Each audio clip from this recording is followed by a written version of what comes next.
I know why you're here. It wasn't by accident. I know that feeling inside your chest right now. That weight with no clear name, but one you've been carrying since the day began, or maybe long before that. You don't need to explain anything to me. I already know. I was there when the thought came back for the third time. I was there when you took a deep breath trying to calm yourself and it didn't work. I was there in every moment of this night that feels like it refuses to end. You didn't come here by chance. I brought you here, and now I want you to hear my voice. I know what's happening inside you. It's not just worry, it's more than that. It's that feeling that something is constantly about to happen, but you don't know what and you don't know when, and that uncertainty alone is enough to keep everything inside you on permanent alert. It's like living with all your senses switched on at the same time, without rest, without pause. I know the mind that never stops, that stream of thoughts that pulls one in while another is already waiting, and before you even finish processing the first, 3 more have already arrived. You try to focus on something simple, and your mind slips away. You try to stay present in a conversation, and part of you is somewhere else, calculating, anticipating, trying to prepare for something that may not even happen. I also know that constant vigilance that never shuts off, the body that reacts as if there's danger, even when everything around you is quiet, the heart that races for no apparent reason, the breathing that grows shallow before you even notice it, that tension settling into your shoulders, your neck, your chest, and you barely notice it anymore because it has become part of the landscape. You learned how to function like this, and that alone says a lot about how much you've been carrying. I know the specific exhaustion of someone who is always on guard, not the exhaustion of a body that worked hard, but of a mind that never laid down its weapons. And I know how hard it is to explain this to people who don't feel it, because on the outside you seem normal, you show up, you keep going, but inside there's a constant noise that only you can hear. I hear it too, not as a distant observer. I am here in this exact moment, in this very state you are feeling right now. There is no level of inner turmoil that places you beyond my reach. There is no spiral of thoughts so deep that I cannot find you within it. There was a man who described exactly the place where you are now. He did not write from a place of conquered peace. He wrote from inside the crisis, with a troubled mind, with an inner world in conflict, hiding nothing. And I preserved his words because I knew that one day they would reach you. He wrote this, and they were my words through him. As the deer longs for streams of water, so my soul longs for you, O God. My soul thirsts for God, for the living God. My tears have been my food day and night. Psalm 42. Pay attention to what is happening in those words. A restless, unsettled, troubled soul, and yet one that still knows where to turn. He did not first find peace and then seek me. He sought me in the middle of the turmoil, with his mind still racing, with the questions still unanswered, with his inner world still in conflict. He did not hide that from me. And then he did something that seems simple, but requires everything. He turned inward and asked himself, "Why are you cast down, O my soul? Why are you disturbed within me?" He named the state he was in. He looked at it directly. He did not run from it. And then he said something that was not a solution, it was a choice. Hope in God. I will yet praise Him. Not, I'm already okay. Not, it's over now. Only, wait. In the middle of all this, wait. That is what I am asking of you now. Not that you stop feeling what you are feeling, not that you force a peace that has not yet arrived. I am asking you to bring this state exactly as it is, the agitation, the uncertainty, the inner noise, and place it before me. I am not offended by your honesty. I would rather have you come to me with a racing mind than stay away waiting to calm down first. There is no condition you must fulfill to enter my presence. You do not need to be okay before you come to me. You can come exactly as you are, right now. And now there is something I need to tell you directly.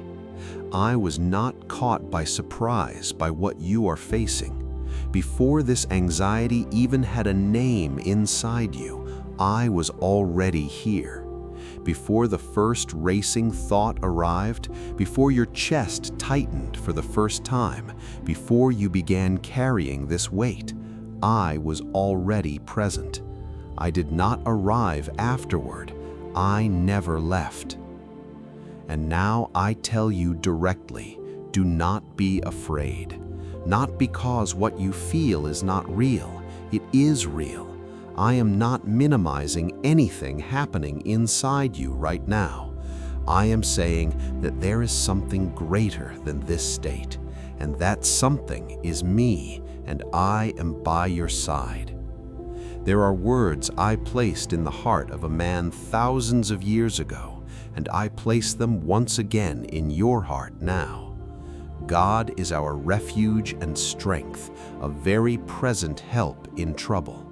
Therefore, we will not fear, though the earth be removed and the mountains be carried into the midst of the sea. Psalm 46. Notice what that verse does not say. It does not say the earth will not shake. It does not promise the mountains will remain in place. It says, even if everything moves, I do not move. Even if everything inside you feels unstable, there is a fixed point, and that fixed point is me. You do not first need to stabilize everything in order to find peace. Peace does not come after the anxiety is gone. It comes from my presence, which is here, now, in the middle of the instability, in the middle of the noise, in the middle of everything that still has no answer. And there is even more I want to show you, because I did not come only to be with you tonight. I came to tell you specific things that will change the way you see all of this. I want to talk to you about something anxiety steals before anything else. It does not first steal joy. It does not first steal hope. The first thing it steals is rest. Because while the mind remains on alert, the body never receives permission to let go. And without letting go, there is no real rest, only a body lying down while the mind is still standing. But I want you to understand what rest truly is. Resting when you are anxious is not weakness. It is not naivete. It is not pretending problems do not exist. To lie down and trust when everything inside you wants to keep calculating, anticipating, preparing is one of the greatest acts of faith a human being can practice. It is saying with your body what your mouth declares. I trust the one who is in control. There was a man who learned this in the hardest way. He was running for his life. There was real danger around him, real enemies, real threats, and in the middle of it all, he wrote words that I preserved for you. I lay down and slept. I awoke, for the Lord sustained me. I will not be afraid of 10,000s of people who have set themselves against me all around me. Psalm 3. He slept. In the middle of persecution, he slept. Not because the danger had passed, but because there was something greater than the danger holding him up. And through another servant of mine, I also said, "In peace I will lie down and sleep, for you alone, O Lord, make me dwell in safety." Psalm 4. His safety did not come from the circumstances, it came from me. And I tell you the same thing now. The safety you need to rest tonight does not depend on every problem being solved. It depends on one thing alone, knowing that I am awake while you sleep, that I do not need your state of constant alertness in order to take care of you. Not all anxiety is abstract. Sometimes it has a face, a name, a specific situation, a person who said something, a circumstance that will not resolve, an injustice left unanswered. And that kind of anxiety is different because it is not just the nervous system firing for no reason. It is real pain caused by something real that still remains real. And I want you to know that I see that too. I see when someone's words keep echoing inside you longer than they should. I see when you replay a situation over and over, trying to understand what you could have done differently. I see when you feel pressed from every side and there seems to be no room left to breathe. I see every detail of what you are carrying. There was a servant of mine who lived through exactly this, surrounded, watched, with people twisting his words, plotting against him, waiting for him to stumble. And in the middle of it, he did not pretend to be okay. He brought everything to me, the pressure, the fear, the feeling of being hunted, and I preserved his words because I knew you would need to hear them. When I am afraid, I put my trust in you. In God, whose word I praise, in God I trust.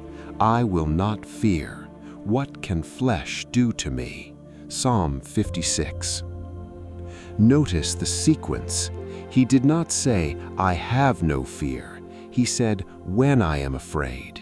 He acknowledged the reality of his condition, and within that condition, he chose to trust. Trust did not come after the fear disappeared. It came in the middle of the fear. And then he said something I want you to hear carefully. You keep track of my wanderings. Put my tears in your bottle. Are they not in your book? Psalm 56. I record every one of your tears, every moment of pressure, every difficult night. Nothing you have lived through has gone unnoticed. Nothing was too small for my attention. You were not crying out into emptiness. Every word reached me. And if I record every tear, you can be certain of this. I also record every injustice, every burden placed upon you, every situation that still has no answer. There is a misunderstanding about what I do when I promise to protect you. Most people imagine protection as a barrier, something standing between you and the problem, preventing it from reaching you.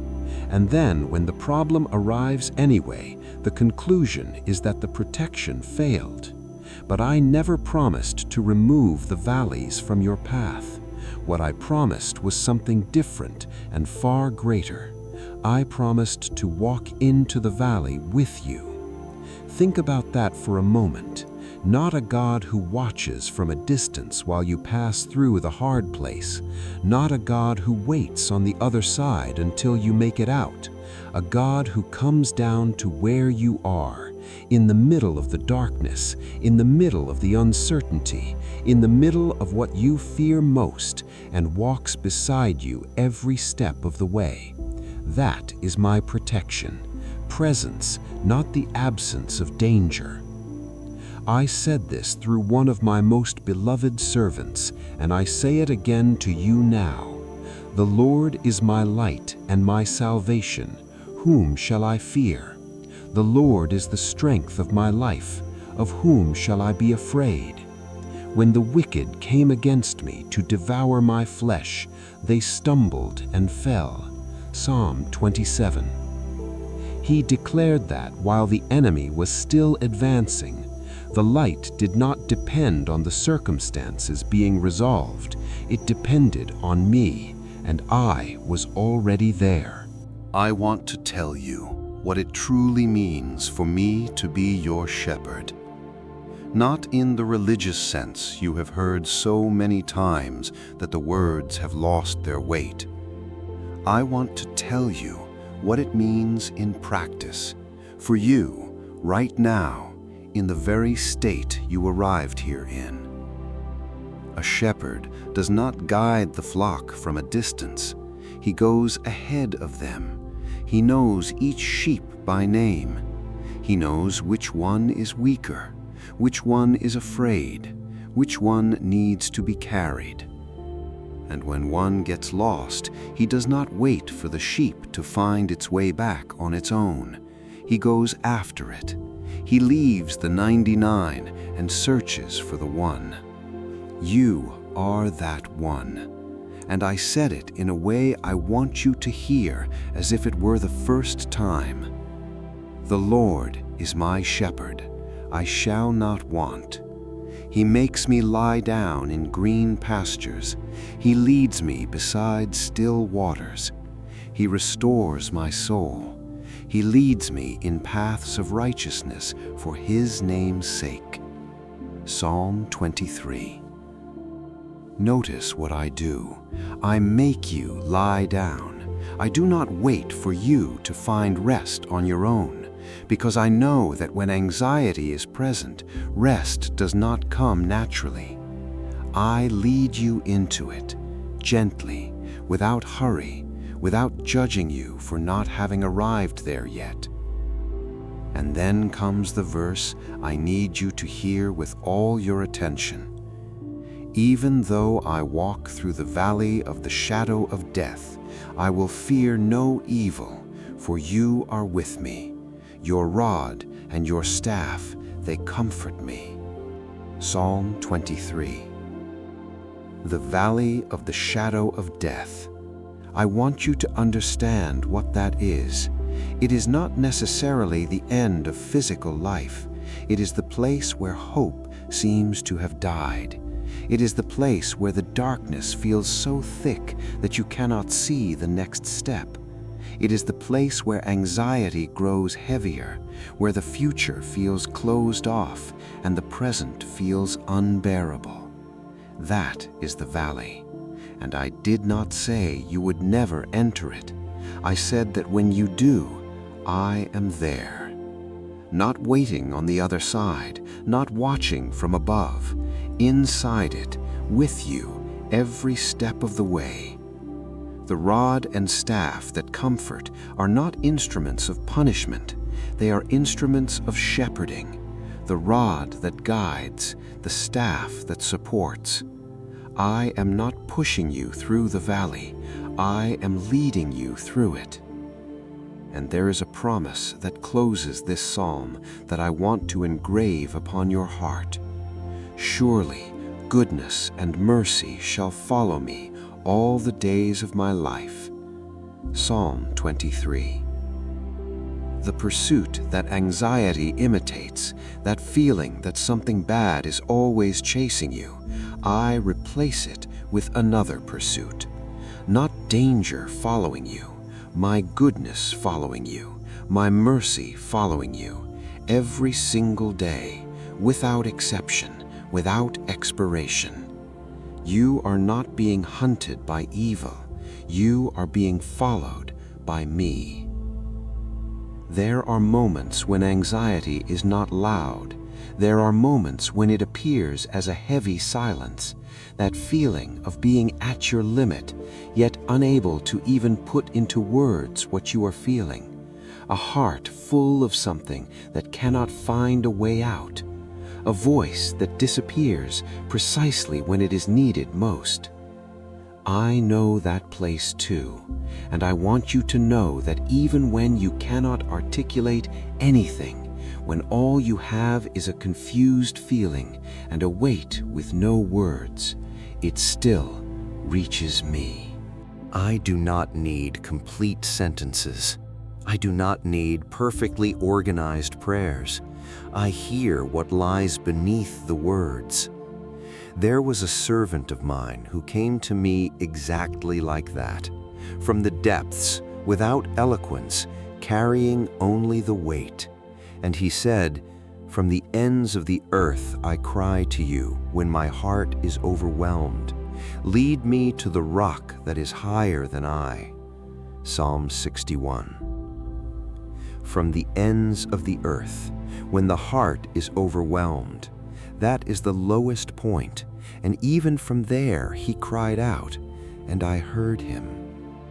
The rock that is higher than you, that rock is me, not a rock you must climb by your own strength, a rock to which I lead you when you can no longer climb on your own.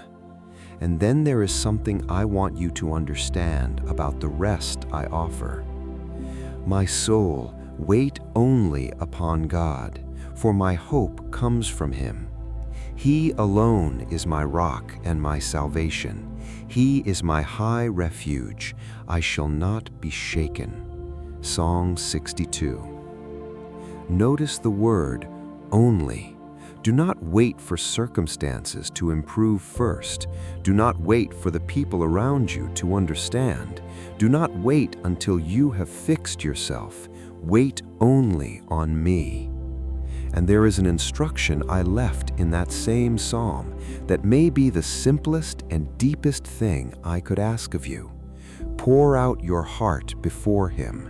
God is our refuge. Psalm 62. Pour out your heart. Do not organize it. Do not filter it. Bring everything and pour it out before me. There is a layer of anxiety that few people speak openly about. It is not fear of the future. It is not the pressure of circumstances. It is the anxiety born from the past, from the weight of what was done, what was said, what should never have happened but did. It is the voice that speaks not about what may go wrong tomorrow, but about what already went wrong yesterday.